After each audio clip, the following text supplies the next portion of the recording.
I believe that you should be able to do and say what you want until what you do and say starts to very obviously harm others. Today I wanted to talk to you about keeping animals in captivity and the documentaries The Cove and Blackfish. So I'm just going to make my stance clear at the beginning of this video. I do not agree with keeping animals in captivity. I do think that there are some exceptions. Maybe if you're trying to reintroduce animals into the world, it's okay to keep them in captivity with that goal in mind. And I do believe that sometimes taking a couple of animals into captivity can be justified if it's to study them to help save the rest of their species. I know a lot of people believe that smaller animals can be happily kept in captivity, and I think that's probably true. But in general, I think captivity is very obviously cruel. Here are the words of Sir David Attenborough in his Reddit AMA. He says, "There are some animals which have been kept happily in captivity. Most of them are very small with small requirements. Big animals, unfortunately, can't be kept in captivity satisfactorily, predators most of all." David Attenborough, so sit up and listen. So anyway, for the most part, I don't agree with captivity, but I'm specifically in this video talking about dolphins and whales. That's because of two documentaries, one The Cove, which was released quite a while ago, and one Blackfish, which was released last year. Blackfish is a documentary about an orca called Tilikum. He's a very large male orca and he's killed 3 people. It essentially demonstrates that SeaWorld's methods are cruel and that captivity is not suitable for orcas. The Cove is a film about dolphin drives that happen every year in Japan. Hundreds of dolphins are driven into a cove with boats. They're kept there for days on end. Trainers come and pick out the ones they want to take into captivity.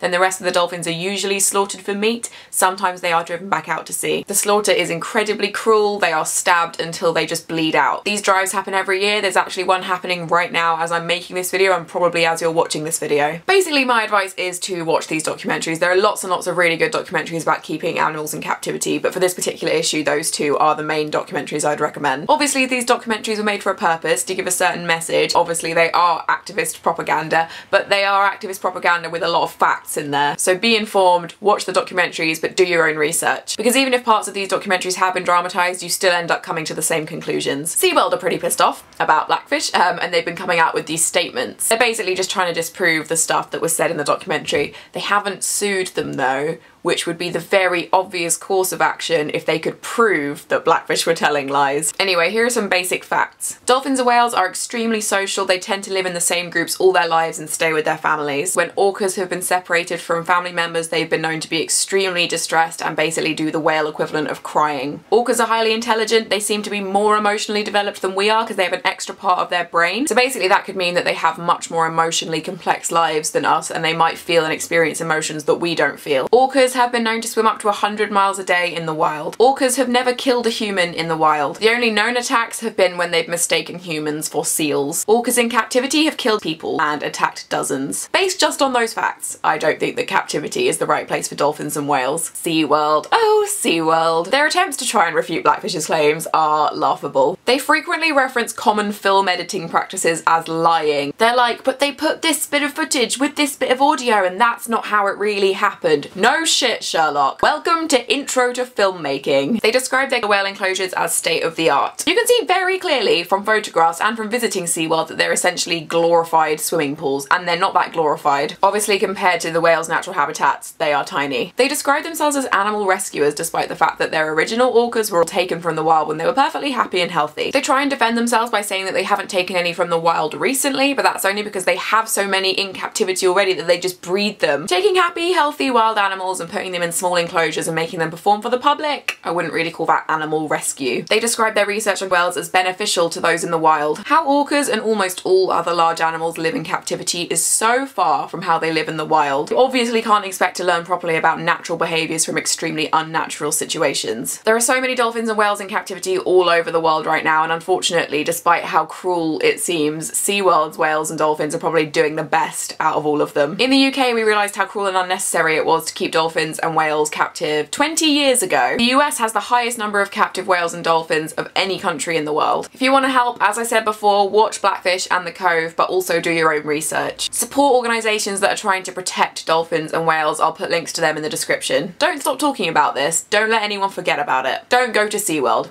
obviously don't give them your money. To be honest, I also don't think that you should support any place that keeps large animals in captivity. I understand that it's a difficult issue. I understand that a lot of places like zoos and aquariums do a lot of conservation work, but we should find ways to support that kind of work without cruelty. A lot of people say that keeping animals captive is necessary so that people can go and see them, and I do think there's merit in that, in people being inspired to dedicate their lives to animals or to donate to animal charities or help with conservation. But on the other hand, I have never seen a dolphin or a whale. We have the internet now. We have amazing HD animal documentaries. You don't need to go to a zoo and see an animal to love and appreciate that animal. I really hope that one day I'll get to see a dolphin or a whale, and it won't be looking through a tank, and it won't be at a show, and it won't be on one of those swimming with dolphin experiences that everyone thinks are really fun but have been proven to be horrifically cruel. It'll be in the wild, where they belong.